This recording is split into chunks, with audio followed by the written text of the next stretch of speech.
Okay, wonderful. Hello, family of light. Happy December, and welcome to your Kundalini Activation Masterclass. And so the topic of this month is Kundalini Activation. Really, it's been a huge topic of this year. Everything that we've been sharing at the school, everything that we share at the school, assists Kundalini activation and awakening. You may find you get Kundalini activity after tuning into the light language or tuning into some of the meditations or even the sacred geometry. This is all very normal. It's part of the ascension process. It's part of this huge transition that we as humanity are now in the process of going through. So today I want to speak about Kundalini yoga, Kundalini activation, what the Kundalini is, and also give you some powerful exercises and tools to work with to facilitate your Kundalini activation. So just to give you a little bit of history as to the origins of Kundalini yoga, the origins of all yoga actually, because all yoga is designed to facilitate a Kundalini awakening. So in essence, all yoga really is Kundalini yoga. However, in more modern days, the Kundalini yoga method has developed and it works with breath work. So we'll be coming on to this a bit later. But all yoga is here to facilitate our Kundalini awakening. What you may find is you experience Kundalini activity if you're doing Hatha yoga, Yin yoga, or other types of yoga that you feel called to explore. I know I've had a very powerful Kundalini activation through doing Yin yoga. It's a more feminine way of doing yoga. It's very, very slow. You take a long time in each of the postures, and that's actually one of my favorite types of yoga, in addition to Kundalini yoga, which works more so with the breath, with the asanas. The asanas, they are the postures that we hold in yoga. And so yoga as a whole was given to the humanity by Shiva. Shiva is the big blue giant in humanity's history, one of the big blue giants. And he's still very predominant within modern day India and the areas around India, so Nepal, also Tibet, and the Himalayas. Shiva's presence lives on. And so Shiva, I just want to speak a bit about Shiva just to provide you with a further activation as to humanity's history as well. There are many giants that were here in humanity's history, and the evidence is there if we look for it. Shiva, alongside many of the other Indian deities, is a key example of these giants that were here in humanity's history. And so many of the giants, they came from other planets entirely. I believe Shiva wasn't of this earth initially, he's from another planet, which is why he has blue skin and is also much taller than humans. So he's often depicted as a giant to this present day. And there are hundreds, not thousands, of these deities in India and around the world. Because obviously you have the deities from India, but then you also have the deities from ancient Greece. Deities means god or goddess. You have the deities from ancient Greece, the Aztec deities, the Mayan, the Inca, the Egyptian. There are so many of these gigantic guardians that were in humanity's history. Now, I've been going really deep into this topic this year. I've been receiving huge activations in relation to this. And what I have been showing is there were good ones, and there were also bad ones. As above, so below. We live in a universe where the laws of polarity are present, meaning there were and are good beings and bad beings. And I'm sure you know this. You live on planet Earth. This is not new information. There is darkness on this planet, and it's important to be aware of that. But there's also darkness in humanity's history as well. And it's something that is awakened to as we really begin to remember the giants in humanity's history. So Lord Shiva, he was a good one, is a good one. I love Lord Shiva, I think he's great. And he gave yoga to humanity. He gave yoga to humanity because he saw that we had the same potential that he had and many of the other guardians who were on the earth this time of a fully risen Kundalini and the abilities that are awakened through a Kundalini awakening, through the Kundalini rising. And so the whole practice of yoga is designed to facilitate a Kundalini awakening. It's designed to prepare the body for a Kundalini awakening. And so we do the asanas, the postures in yoga, for example. This is an asana. One of the many. There are thousands of them. And so the asanas balance it out, always balance it out, the yin and the yang. We'll be coming on to this. I'll be giving you some postures to do in a bit. And so what the asanas do is they make you more flexible so that you can circulate prana throughout your being more efficiently. And when you're able to circulate prana throughout your being more efficiently, you clear all the meridians and nadis in your body, which makes way for your Kundalini rising. In essence, yoga is here to purify our body. The path of the yogi is purification. It's the same with the path of the shaman as well. It is the path of purification. And so yoga, the high path of yoga, is to facilitate the Kundalini awakening. And I feel it's very important to be aware of this, because this is the wisdom of yoga that many have forgotten, and many are not aware of. It has become such a mainstream practice today. It is considered as sport, as exercise, and it is. But there is so much more to it. And when we awaken to this and we practice with awareness of this, we accelerate our process that much more. And so remember this moving forward, every time you do some yoga, the origins of all yoga is to facilitate a Kundalini awakening. And so I want to show you some graphics today, just to begin with, so you can become more accustomed to some really key Kundalini terminology and some huge keys that can really create profound shifts within your reality when it comes to your Kundalini rising. Okay. This is one of my favorite topics. It was one of my great interests when I was in India earlier this year studying Kundalini yoga.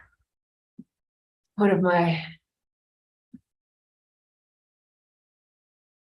infatuations with the topic.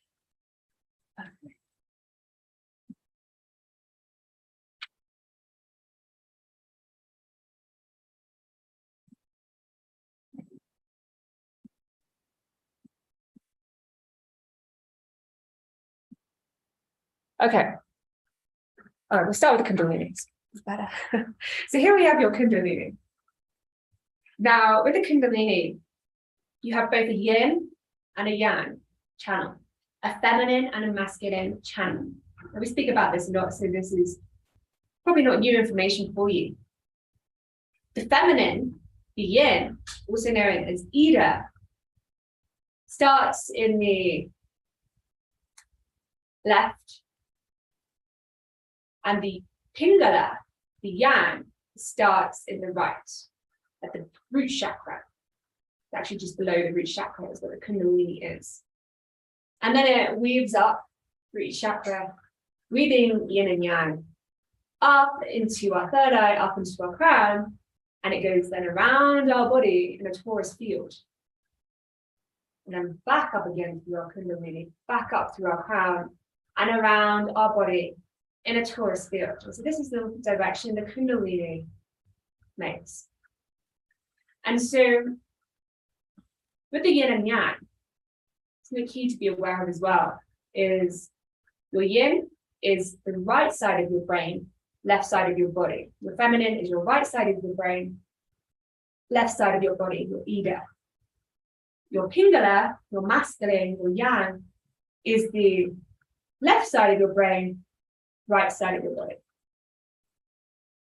And so these are all keys that we've covered already, but it's just to remind you, something to be aware of as we go into this topic of Kundalini activation. But don't worry too much about that. Just be aware that it starts at your root, the yin and the yang, and then it weaves in divine union of yin and yang up through your Kundalini, up through your crown, and then around your body in a torus field. And so most Kundalini teachers will not teach you this. They just teach you about this part, from the crown, from the root to the crown. I like to guide you in circulating it up through your crown and around your body in a torus field, because this is what the fifth dimensional, multidimensional New Earth human being is doing. We have a fully activated Kundalini and torus field. We have a fully activated light body. And so we like to guide you in awareness of where your Kundalini is going beyond your crown to facilitate this process of circulating your Kundalini energy with a greater realization of your New Earth light body. And so some more key terminology to consider is you have your Sushumna. Now this is your Kundalini really. It rises up through the center. This is your central channel, your Sushumna. And so once you've purified all of your nadis and meridians, you clear the way, and what happens is your Kundalini naturally begins to rise. Because remember, your higher dimensional expressions already have a fully activated Kundalini. Your higher dimensional expressions already have a fully activated Kundalini. Your multidimensional Akaba light body is already here in your higher dimensional expressions. So in essence, we are closing the gap. And as we purify our being, we vibrate higher, and we naturally begin to raise our Kundalini, we naturally begin to ascend. And I really do believe it should be a natural process. So I like to guide you in Kundalini activation in raising your Kundalini steadily, rather than having a rapid Kundalini activation that goes up and down, up and down. You may experience some of that through the light language. However, the goal is to raise your Kundalini steadily, to become a master of your Kundalini energy. And that's really a matter of mastering chakra by chakra. But our chakras, they are really central for our Kundalini. They are like the central framework for our Kundalini rising, where your Kundalini in essence is prana, it is chi, it is sacred life force energy.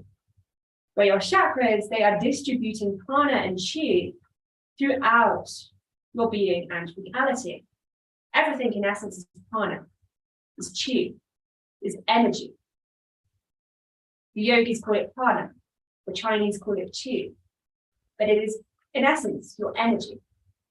To begin to see chi and prana and energy is one. And everything in essence is chi and prana. It's a manifestation of chi and prana.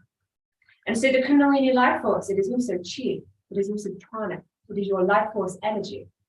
Very pure life force energy that is raising because you have purified your vessel enough for it to raise in such a way. And so your chakras, they are distributing this energy out into your reality, out through your body and out into your reality. Because our chakras, our internal chakra system, is so powerful to work with because it in essence provides a map, a central framework that is then reflected back to us in our life and reality. So our root chakra is our foundation, is our stability, is our home environment. And so when we have a strong root chakra, that then manifests in the external reality. We have a beautiful home. We feel safe in our home. We are financially abundant. These are all manifestations of a strong root chakra. And that's the prana manifesting. The prana that you purified enough within your root chakra that it manifests in a divine way in your external reality. And the same can be applied for all of the other chakras. And I do say this again, I say it a lot this year, is the root chakra. It is so key for all of your other chakras to be in their greatest potentiality because it is your foundation. Remembering your Kundalini raises from your root. So first off, we must have a strong root chakra for our other chakras to be strong. And so then you have your sacral chakra, connecting with your sexuality, your sensuality, creativity, your emotions.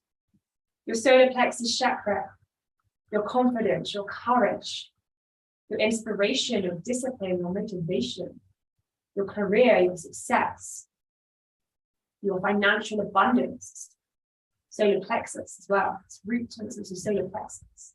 It's found throughout all of the chakras. But your solar plexus is your core.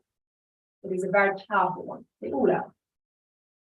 But then you have your heart, your love, your compassion, your relationships, your connection with others, your empathy. Then your throat chakra. Your throat chakra is your communication, your ability to hear, your ability to speak your truth. The third eye is your psychic abilities, your intuition, your spiritual connection, your spiritual communication. And then you have your crown, which is your divine universal consciousness, your enlightenment, your divine spirituality. And so this is where your Kundalini raises. Remembering each of these chakras, they are distributing prana throughout your being, throughout your reality, in reflection to their divine coding. Okay? So they're very powerful to be aware of and work with your chakras because they provide their central framework for your Kundalini rising. And once you've purified, balanced, and aligned all of your chakras with the wisdom of your soul and higher self, then your Kundalini rises so very naturally. It becomes fully risen. Where in essence, we are closing the gap between where we are at and our higher self. We are embodying more of our higher self, of the wisdom of our soul. Okay? And so when it comes to the key terminology, I want to share with you the nadis and meridians are something really powerful to be aware of in union with our nervous system. The nervous system is a great interest of mine, particularly in relation to the nadis and meridians of our body. Our nervous system, in many ways, is the physical manifestation of our nadis and meridians. Nadis, just to clarify, are meridians. They are the same. We like to use both words to describe so we can unify systems around the world, unify our understanding of this divine esoteric wisdom. But nadis, meridians, they are energy channels which distribute prana throughout our being. So we have our chakras distributing prana, but they distribute the prana also through the nadis and meridians. They are divinely connected.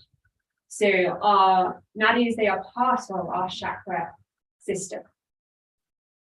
And so the picture you have on the left, the Tibetan drawing of the nadis, but that is of the nadis. And something to be aware of here is they go beyond the physical body. Remember the Merkaba light body? I've shown it to you many times. The Merkaba light body, it expands beyond you and also your auric field. You can understand yourself as a cell, one cell. That is a huge activation. Begin to think as one cell. We have many cells in our body. We do a lot of cellular upgrades. But when we begin to work, we think as one cell that takes our awakening to the next level. Or you can understand your Merkaba light body, your fifth dimensional light body, as one cell. It works together. It is divinely intelligent in such a way where it works together as one cell. You bring your awareness there and choose to activate it. And so our nadis and meridians, they run in our physical vessel, but then they also run beyond our physical vessel. They expand beyond our physical vessel throughout our multidimensional Merkaba light body. So you can understand all of these nadis and meridians expanding out into your auric field. And this can be incredibly powerful to work with when we awaken to our nervous system and we begin to work consciously with our nervous system as well. Taking time to feel our nervous system, taking time to meditate on it. You can start with your brain, and just tuning in to your spine, to the nervous system in your spine, moving down throughout your body. We've got some pictures here of the nervous system. The one in the middle is the actual human nervous system. I think it's very beautiful. It looks kind of like roots in a way, roots of the tree. But it can really help you activate your awareness of what is inside of you, to feel it. And so taking time to really nourish your nervous system, reset your nervous system, getting tuned with it, feeling it, can really assist you, particularly when it comes to Kundalini rising. It can assist you in all areas of your life. It's a huge key. But it is a very powerful key when it comes to Kundalini activation. Can you see the relationship between the nadis and meridians and the nervous system? The nadis and meridians are in essence like an etheric extension of the physical nervous system. Or you could even say the physical nervous system is a physical manifestation of the etheric nadis and meridians, because the ether came first, remember? First it was the ether, then it was water. Sorry, no. First it was the ether, then it was air, then it was water. It wasn't water. Water was, yeah. It was the ether. Then it was air. Then it was fire. Then it was water. Then it was earth. Each element getting slightly more dense. And so the ether is like the master element. And your nadis and meridians are like the etheric nervous system, your etheric nervous system. And so when you get in touch with your nervous system, when you are so sensitive that you can feel the energies in your body, hopefully there are many of you that can. We've done a lot of activations this year. And so your ability to feel the energy hopefully is enhanced in your being. But Vipassana meditation is one of the most powerful meditations to help you feel, get in tune with those sensations in your body and help you tune into your nervous system. But once you're able to tune into and feel your nervous system in your body, it becomes so in touch with it that you can feel it. You can feel, well, maybe it's not working as efficiently in certain areas because there's trauma that needs to be resolved. But once you're able to feel it, you can then extend this awareness beyond your nervous system into your nadis and meridians. Well, your nadis and meridians, they're like your nervous system. So in the same way, you can feel your nadis and meridians. And that is a huge key when it comes to activating our light body. And so this is all key terminology, because as you activate your Kundalini, you can work with this awareness and you can direct your Kundalini energy, because you awaken a lot of energy when you awaken your Kundalini. And so you've got to direct that energy. It's important to direct the energy. Otherwise, you might be spasming. It's a thing. If you find yourself spasming, like your legs twitching or your arms twitching, this can be a result of Kundalini energy that needs to be transmuted, it needs to be circulated throughout the body. And so we do this through breath work, we do this through yoga, we can do this through exercise as well. And we can also do it through channeling that energy into our soul mission, into what we are here to do. And so this is also another picture of the nervous system illustration. And in addition to the nadis and meridians, you have your vagus nerve to be aware of. This is very connected with your Kundalini. And it's very powerful to meditate on your vagus nerve. I like to meditate on my vagus nerve. You've got basically two vagus nerves, and they run from your brain down through your body. They are the longest nerve in your body, and they connect your system. And it runs parallel to the Kundalini. And so you have a yin and a yang, a feminine and masculine vagus nerve to be aware of. And what you may find is, if you've gone through a lot of trauma in your life, in a certain area of your life, maybe a yin area or a yang area, is you can feel when you get in touch with your vagus nerve, you can feel where maybe there's blocked energy there. And it can be really powerful to help you clear it. When you feel it, you heal it. You go into it, you observe it, you analyze it. Vipassana meditation, really. The Vipassana meditation technique that I like to work with in union with yogic philosophy. So I work with Vipassana meditation in my meditation, feeling the sensations in my body, but I have an awareness of the chakras, the Kundalini, the nervous system, the yin and the yang channels as well. And I find it's very powerful to work in such a way, to have that grounded analytical awareness of the mechanics of our body, both the physical vessel, the nervous system, the cells, the DNA, the atoms, and also the etheric, the energy body, the Kundalini, the nadis, the meridians, the chakras. And so one of the great keys that I have found in my journey is resetting my vagus nerve. Now, this can be a whole process, because much of humanity is stuck in fight or flight. And so we've got to get out of fight or flight to be able to manifest the life that we came here to do, to be able to serve at the highest possible level.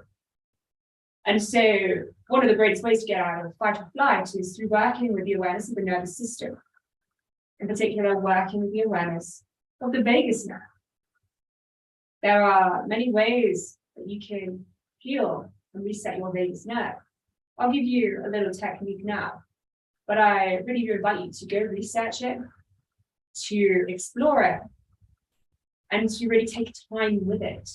And really, it can create huge shifts within all areas of your life. Because what happens is, when we get traumatized, if that trauma is not dealt with, it is stored within our muscles.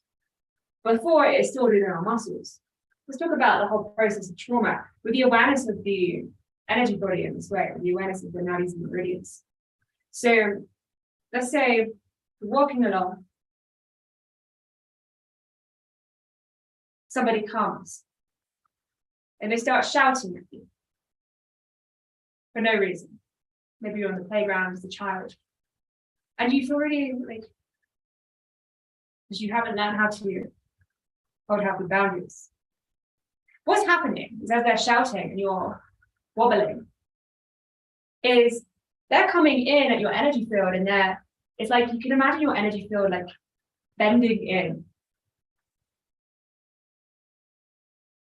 And it's happening through your nadis and meridians. They're sending bad energy at you, and it's coming at you, and it's moving into your nervous system, and then it's manifesting in your muscles. That's how trauma manifests in our body. And so if we want to reverse it, we want to heal it, we've got to reverse it.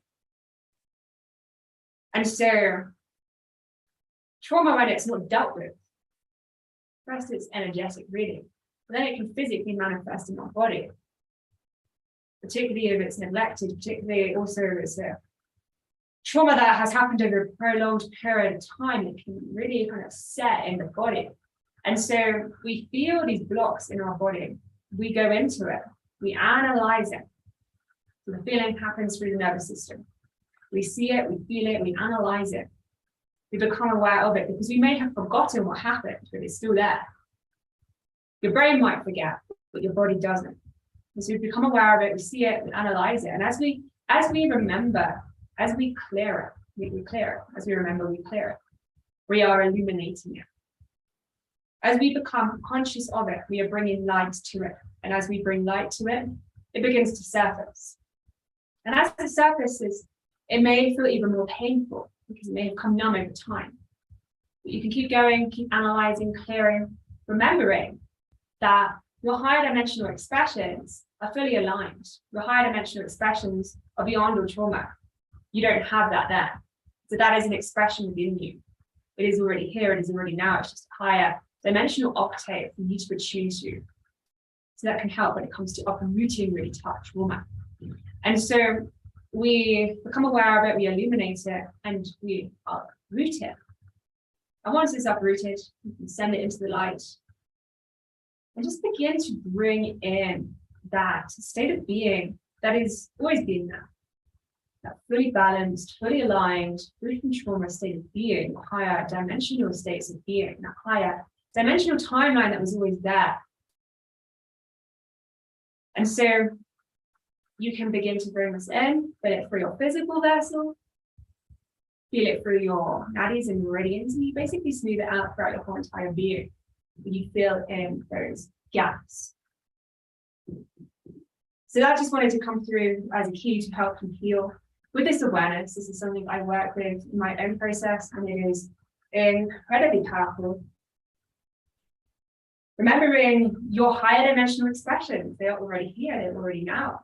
It's just a matter of realizing that there isn't anything that you cannot heal from. It doesn't matter what you have been through. There isn't anything that you cannot heal from.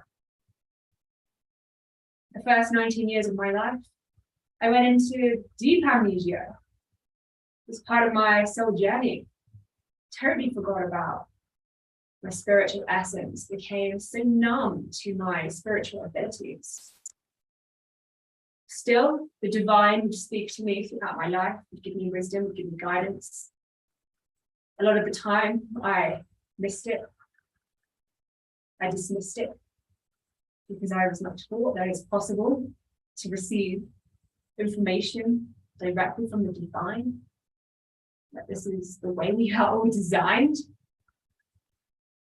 But one piece of information that stayed, one key piece of information that really impacted me, and I just knew it at a deep level of my being, is there isn't anything that you cannot heal from. And of course, as I've awakened to the reality of that. There isn't anything that you cannot heal from. But the huge key is remembering you have your aligned divine timelines already here, already now. They are available to you. Should you choose to allow yourself to attune to them? And one more key before we go on to the Kundalini activation is the great key for healing, doing anything really, is the divine, is God.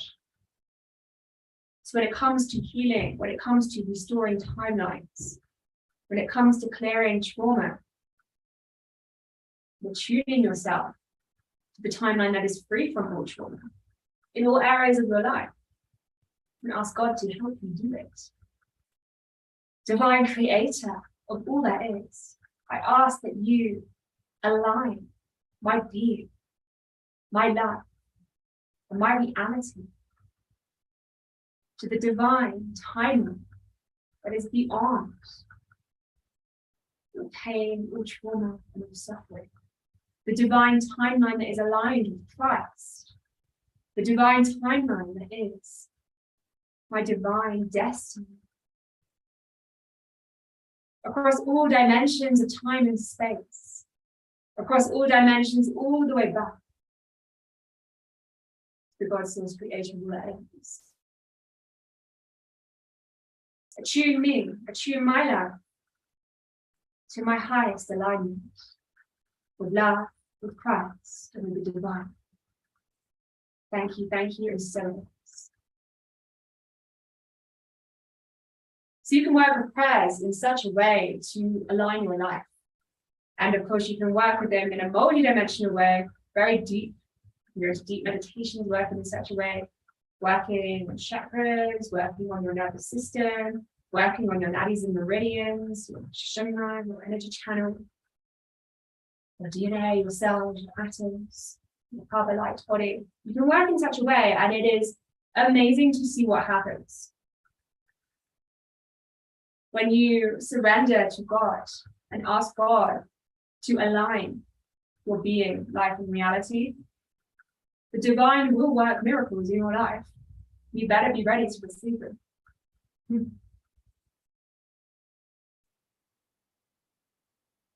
Okay. So we're going to do some Kundalini activation. Now, I want to provide you with a practice. I've shared this before, so it's not going to be new. Some of it will be new. But I want you to really experience this practice and the power of it.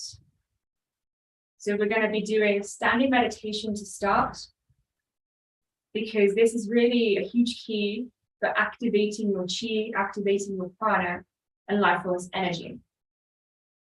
I've been doing this a lot recently, most days. And it's amazing to witness the power of this meditation. It is a very, very powerful meditation that can create huge shifts in your life. And it works with the Kundalini life force. It is in many ways one of the most powerful keys for working with the Kundalini life force. But it is Qigong. It is a Qigong meditation. You won't learn this from the yogis. You may find a yogi teaching it from time to time, but it is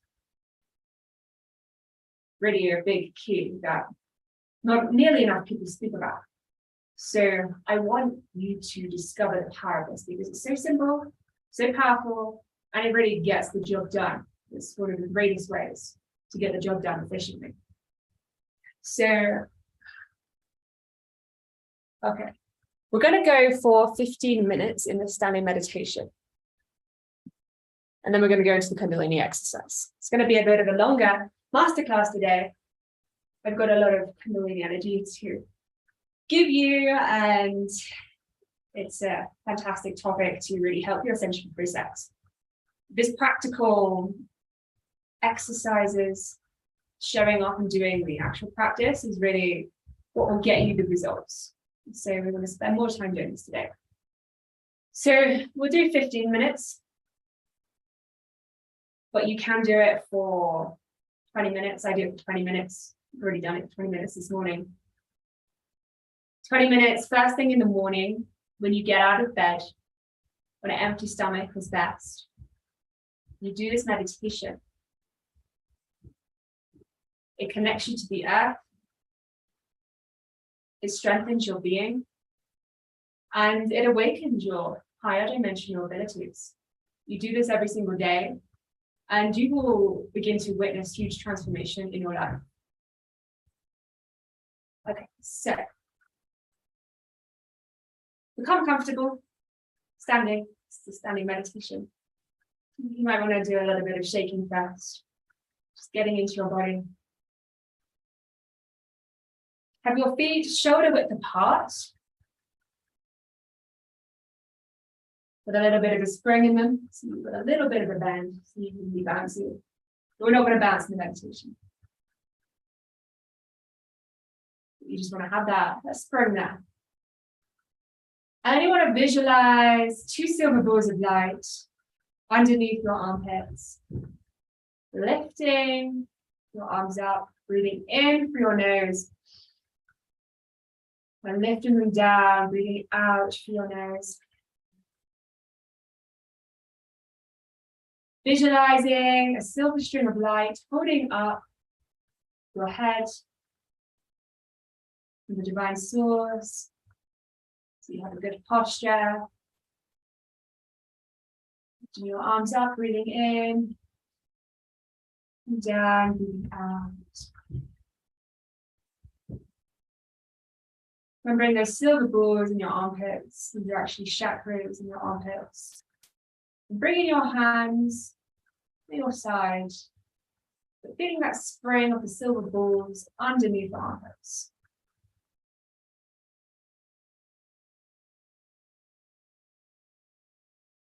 Okay, and so we're going to hold this now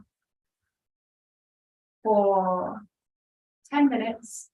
And then I'm going to guide you into the next one, which is very similar. We're just going to be going like this for 5 minutes. Okay? So take your standing meditation, choosing a point in front of you on the wall where your eyes focus. You want this vision to be like a laser, where if your eyes are lasers, they can burn holes in the wall. And you want to hold that focus for this whole meditation.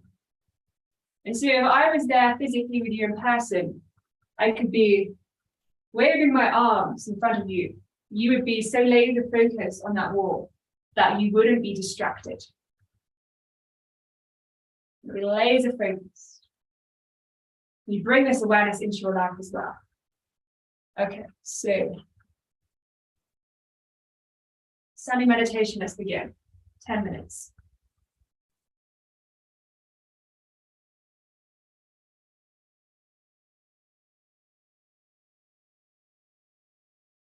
Breathing in through your nose, deep into the pit of your stomach. Releasing.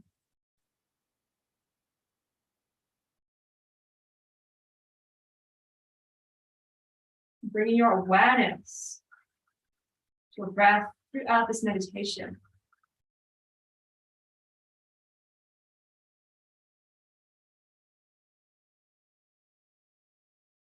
Your breath, it connects you to the now, connects you to the present moment.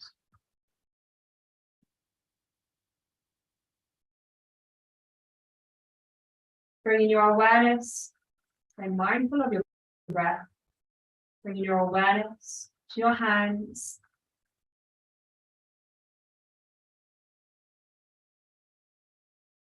Maybe you can feel a tingling in your hands.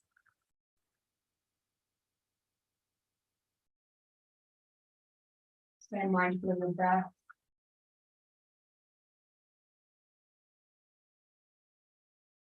The tingling in your hands is your receptors, your chakras in your hands, the nadis and meridians as well, your ability to feel the energy.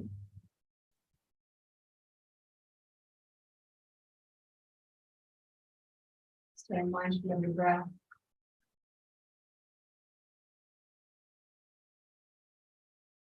And then bringing this awareness, the tingling in your hands, up through your arms, up through your shoulders, up through your neck, through your brain,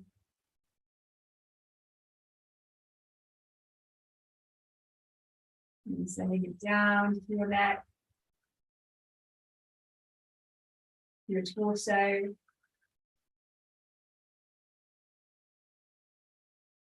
your stomach, your hips,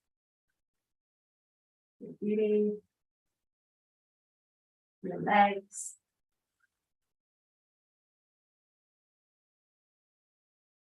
your knees, your calves, your feet, your toes. Bring the sensation back up. Your legs. Circulating it all the way back up. Your hips. Torso, neck, head. Your head, neck, your shoulders, your arms, your hands, your fingers. And just stay mindful, circulating the energy in this way throughout your whole entire being. Feeling the sensation throughout your whole entire being. Staying mindful of your breath throughout this meditation.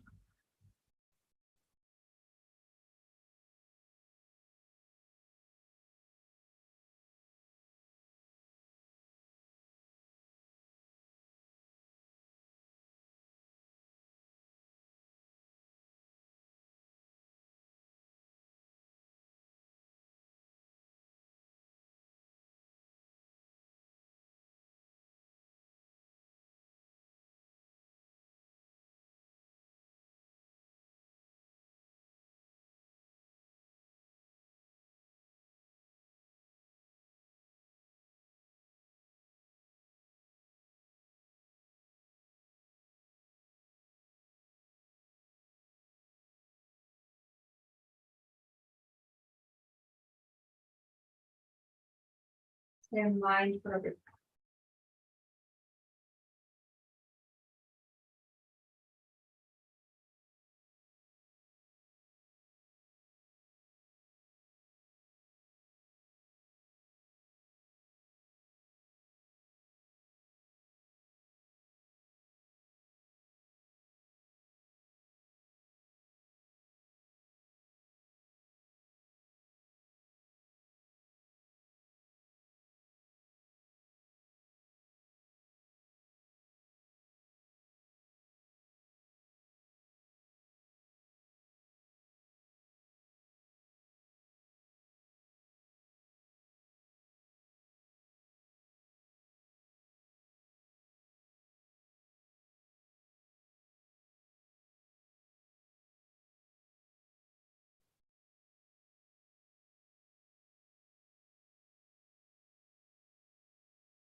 Stay mindful of your breath.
Okay,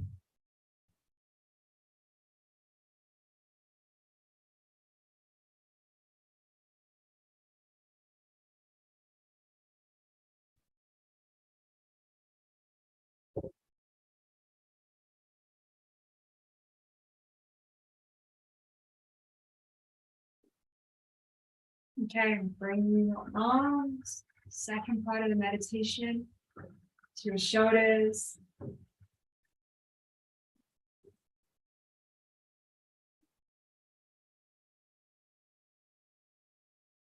The second meditation facilitates deep purification of the nadis and meridians in your body, whilst facilitating strengthening your core.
Stay mindful of your breath.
Stay mindful of your breath. Sensations in your body. Slowly bring in this awareness into you. Gentle movements.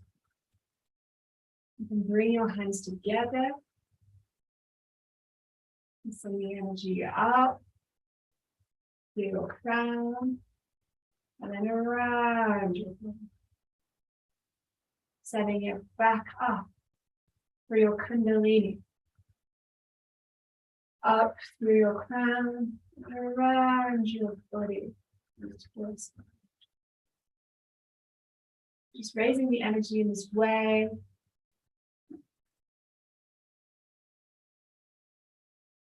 Stay mindful of your breath, and you can breathe in as you send this energy up. And breathe out as you send this energy around.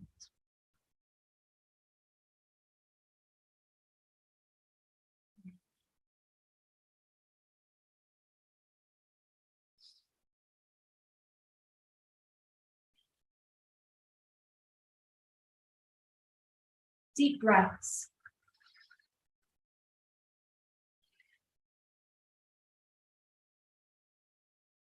The deeper your breaths, the purer your natties. The greater purification is facilitated.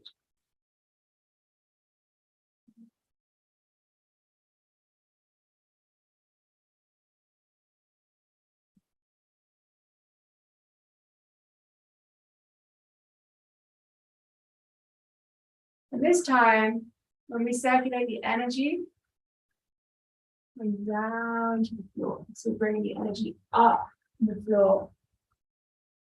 Mother Gaia, sending it up to the cosmos and around our body.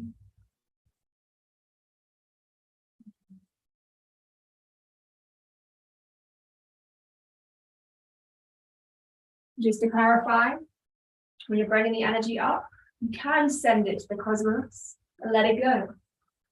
Or, as you bring the energy up, you can hold that chi, hold that prana, and send it around your body in a torus field. Different types of activations. Breathing out, just to send it around. Breathing in, just send it up. So let's raise your Kundalini from the floor. You should have Kundalini energy within your feet as well.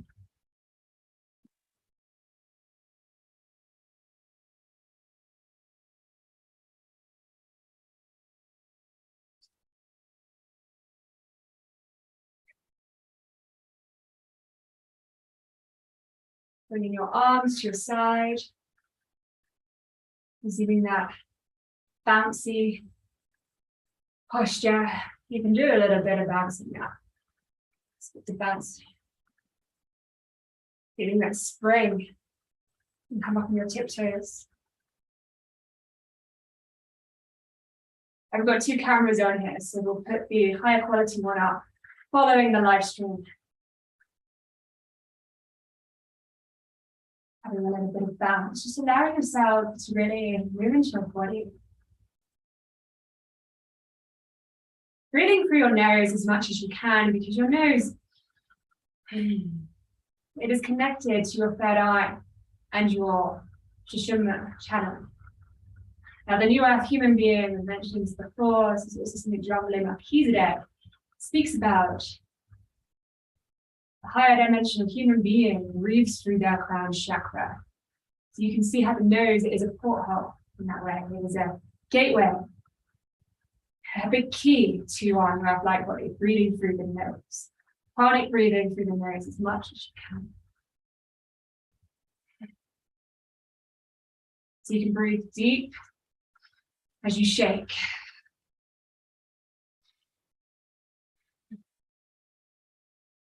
We are shaking off the negative chi and the negative prana.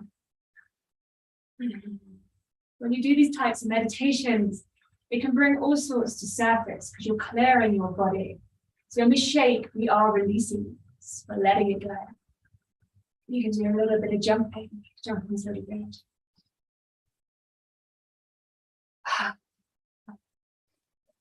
Do some exhales through your mouth as well, making a noise.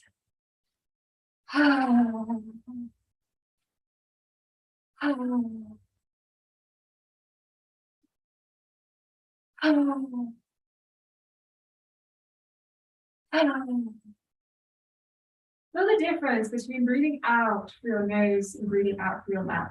Explore them.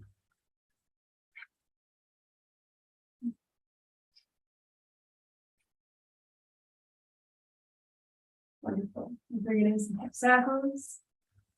This is a great way to activate the Kundalini, to really begin to raise it from the hips. Bringing that flexibility, a pranic flow into your root chakra.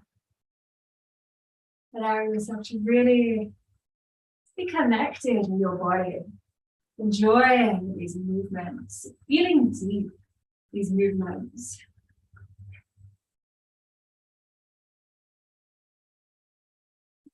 A little stretch as you do this.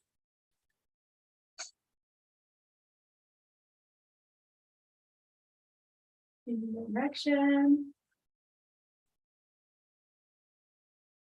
You do some arm movements as well.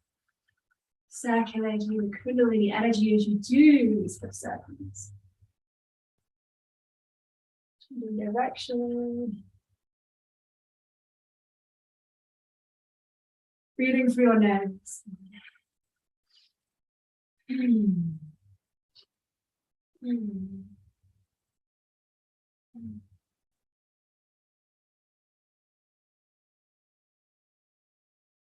In the stretch.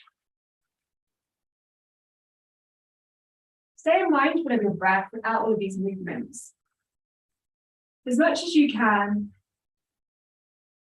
When we do movements up, breathing in through your nose, and when we do movements down, breathing out through your nose.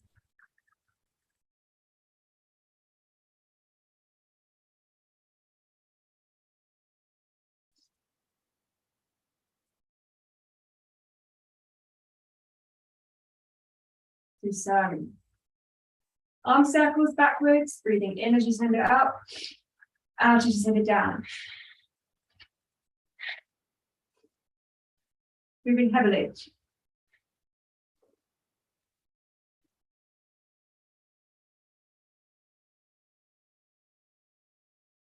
Moving into your stomach if you can.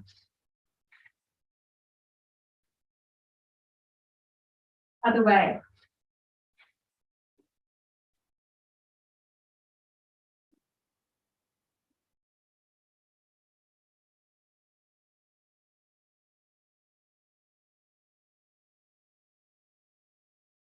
And then bringing the energy up again through your center, through your Kundalini, up through your crown and around your body.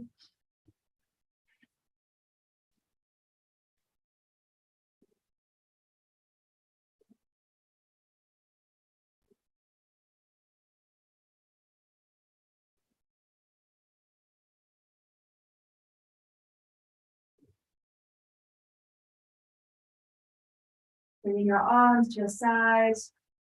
The standing meditation that we started with helps you sense the energy. If you're feeling the energy rushing through your body, this helps you center it within your being.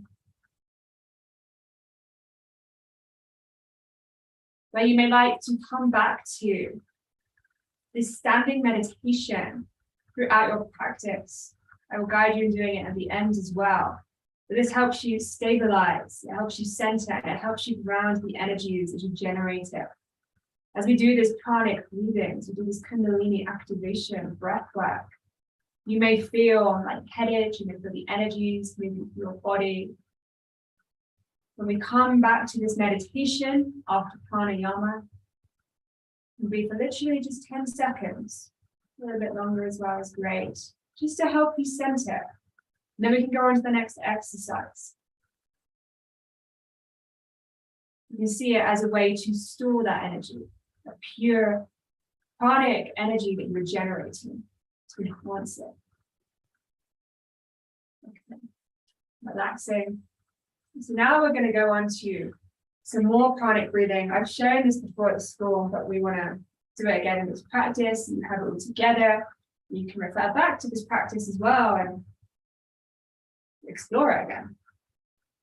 So once again, feet shoulder width apart. We're going to go up, down, up, down, up, down with our feet. And as we go up, we breathe in. As we go down, we breathe out.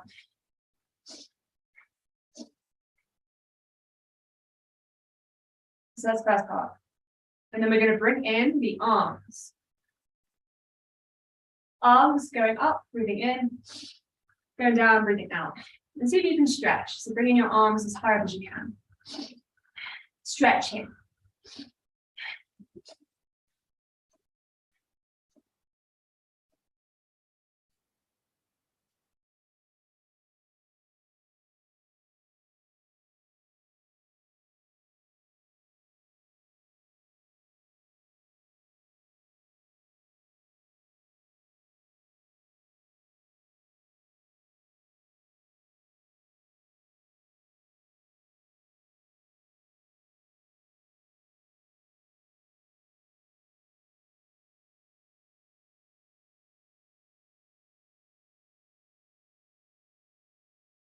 Go to a standstill. You can also do the second steady meditation to help center the energy.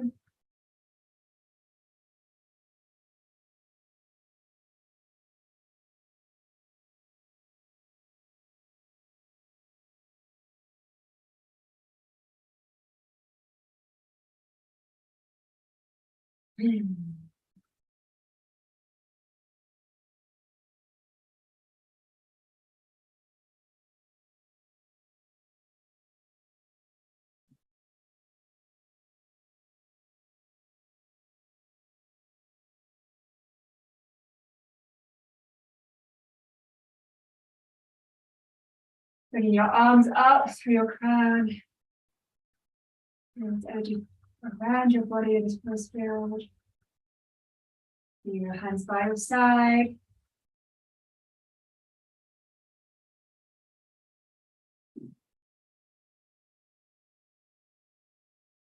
Have a little bit of a bounce. It's helping transmute some energies that surface. Have a little bit of a shake again.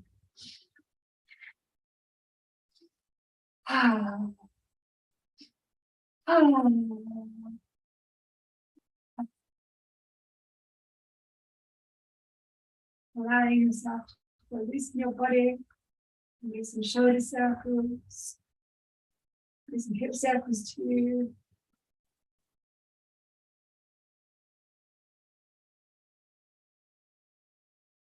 Okay, now we're going to go into the second one.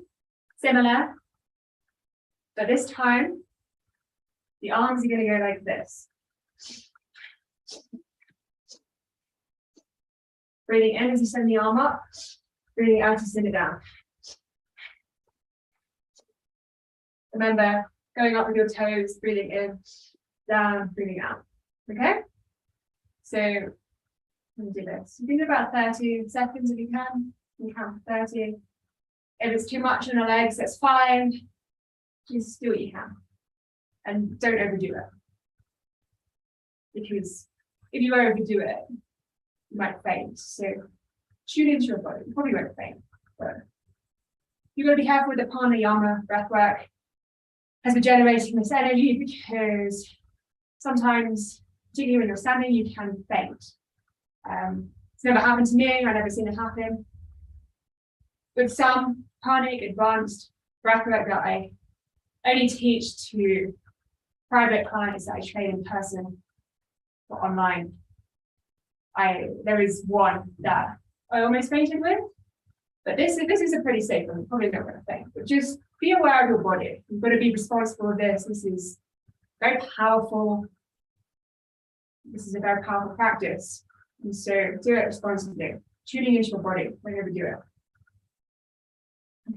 So do about 20 to 30.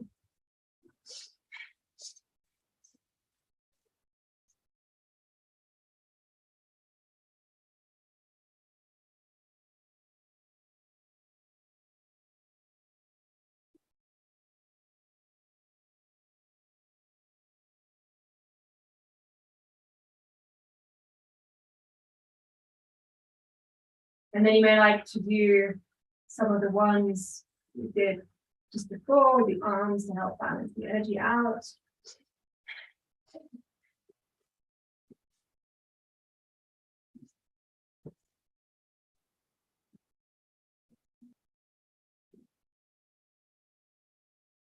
Then into the standing meditation, how we center the energy.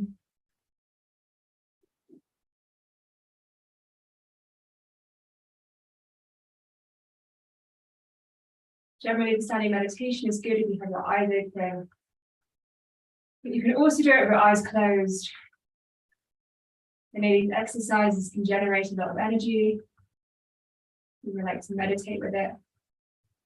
But I guide you to go into silent meditation after this practice today. Before the calling.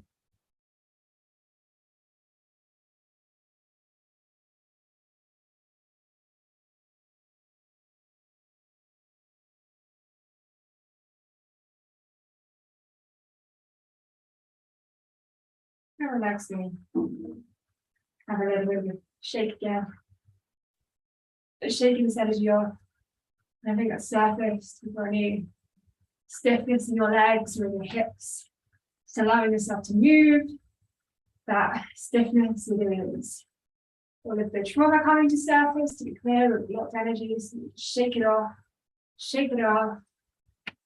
clear the way, purify our bodies and techniques. Now that exercise I just shared with you, you can do it for 1 to 2 minutes.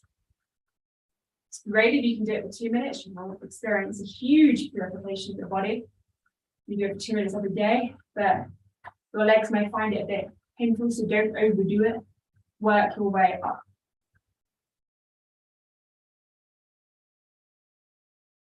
Okay. So we're just going to do one more breath work. Fire breath. We're going to be going up and down. Breathing in when we go up again. Through our nose. Breathing out through our nose as we come down. Stretching. And you're opening your hands when you go up. Closing your hands when you come down. Okay? It's like you're pumping. So if you can do about 20 of these, that's great.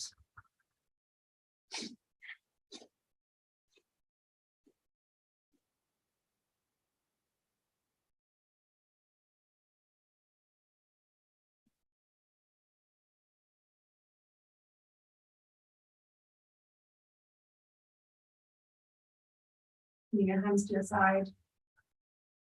Centering the energy of standing meditation once again.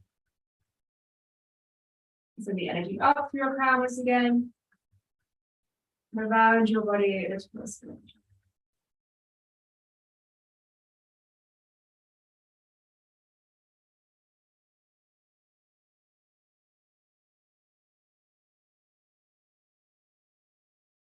You count down from 10 in your head.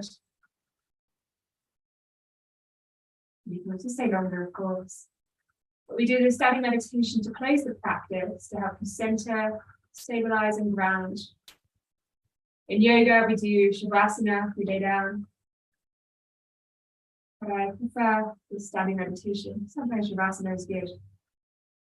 But the standing meditation, very powerful. Particularly if you go to the gym, you do weights, you do running. This is a very nice one to incorporate into the end of your practice to help you really get the most out of what you've done in your training session. You can be down from 10 in your head.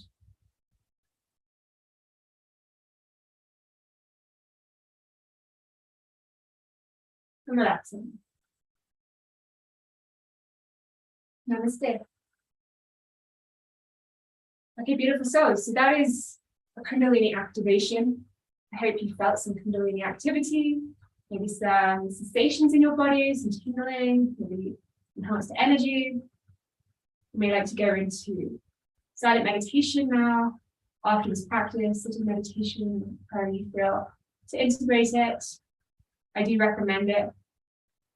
This is just an example of some of the Kundalini yoga that we teach. I'm not your conventional Kundalini yoga teacher. I combine Qigong with Kundalini yoga. This is what I work with in my own practice and is what I find gets the greatest results. And it is incredibly powerful. The standing meditation alone is so powerful. When you combine it with the breath work, when you combine it with exercise, yoga, it can really create huge shifts within your reality. What you may like to do also is some balancing, yogic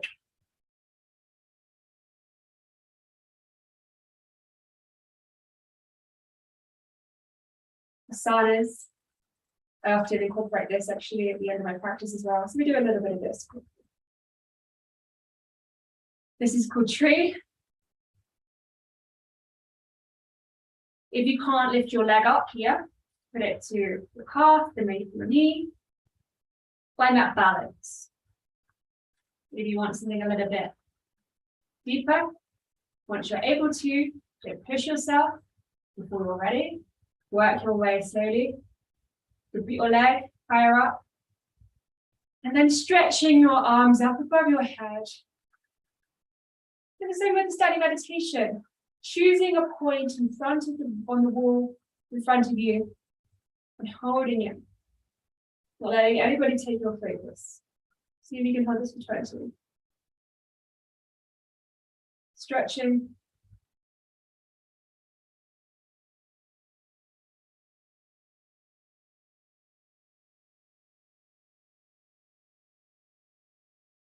And then bringing your arms out.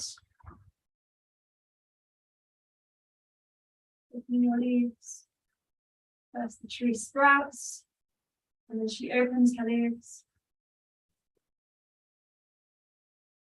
And bringing your arms to the side. And changing legs.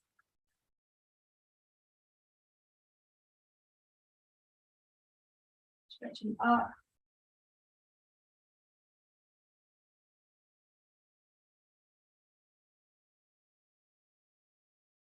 One for 20.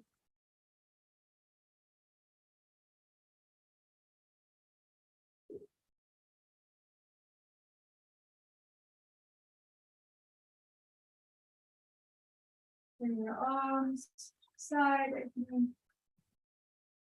and relaxing.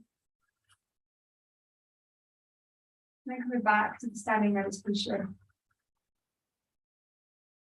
Always finishing with standing meditation.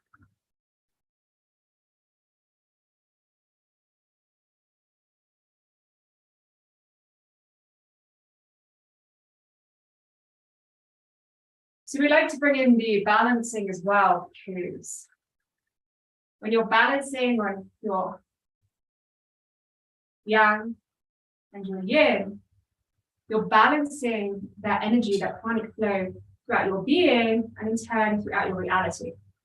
So I'll often do balancing after I've done the kind of practice I've just showed you. I'll often also do running and weights and bring it all together. But it's very powerful to also just be able to do practices like this that don't require any weights, just require our sacred human vessel, the most organic practice, really. And so the balancing, it helps balance that energy throughout your being and reality. So I do recommend exploring balancing as well as the breath work. Because the breath work can be so powerful in what it can shift within our being, but maybe not forget the purpose of the asanas in yoga. Remember, I told you at the beginning is to make us more flexible so we can circulate that prana more efficiently to really experience that powerful Kundalini rising. And so when we do the breath work, we can feel huge shifts within the moment. It can be incredibly powerful, what it can clear within us. But remember, it's just part of the larger whole. It's very powerful, it's very enjoyable, can really raise your vibration very quickly. But I do recommend also doing asanas too. Okay, beautiful souls, I think that's everything for today. I hope you enjoyed this Kundalini activation. May you take it with you, and may you be inspired to work in such a way each day to really experience the power of the Kundalini within. But this practice is designed to assist you in steadily raising the Kundalini in divine mastery, because what you probably experienced was some form of energy. You felt the energy to some degree. And so that is your Kundalini coming online. That is your ability to feel your Kundalini energy, where the more you practice, the stronger it will be. What you will find is if you do a practice like this every single day, if you do standing meditation alone every single day, bring in those chronic breathing, that Kundalini activation breath work, is your multidimensional abilities will come online so very quickly. It's so powerful what can happen. You'll notice it throughout your day.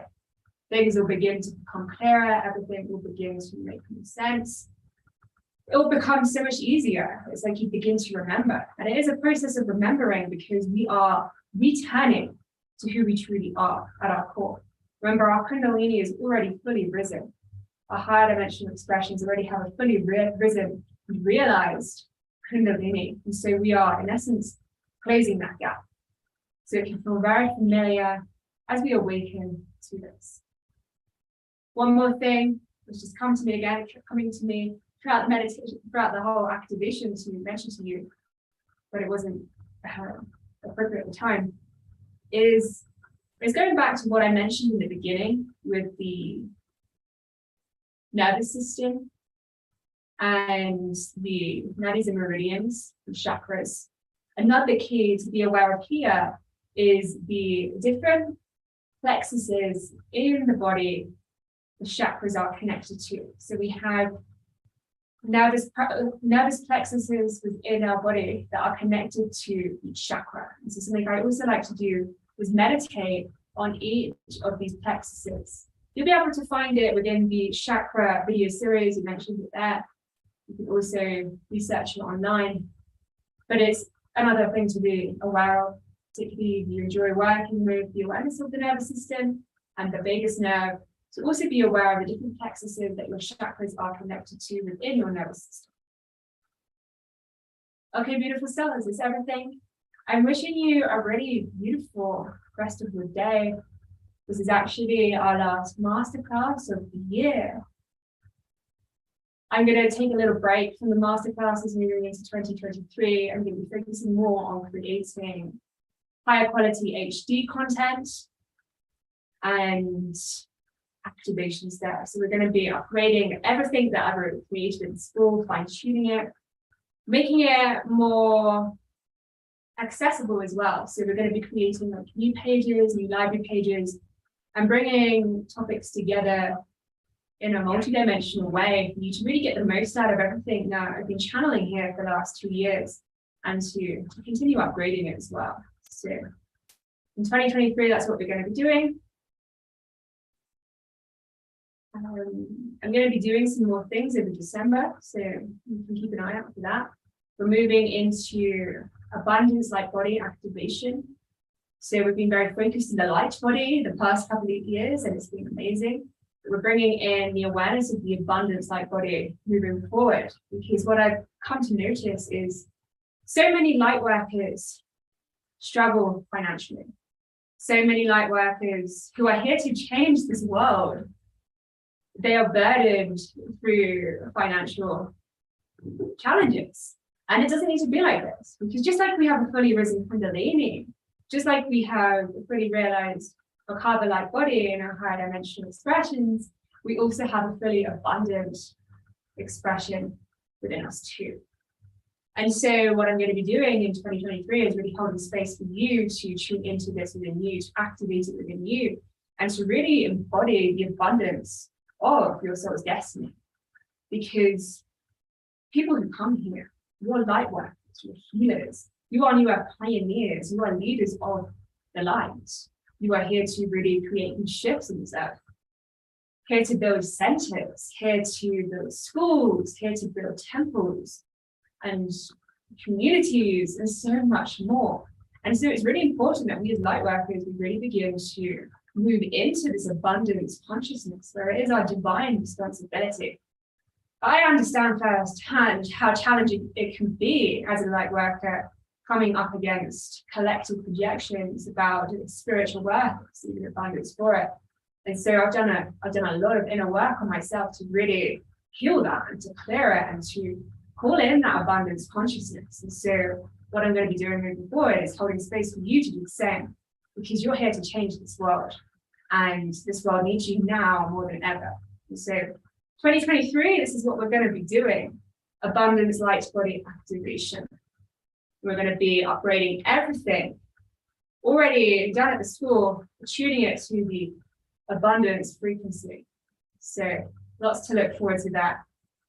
And so if we don't speak before the new year, I'm wishing you a beautiful Christmas, an amazing holiday season, a divine celebration of Jesus, Jeshua, Yusuf, Jesus, our great master, our great guide.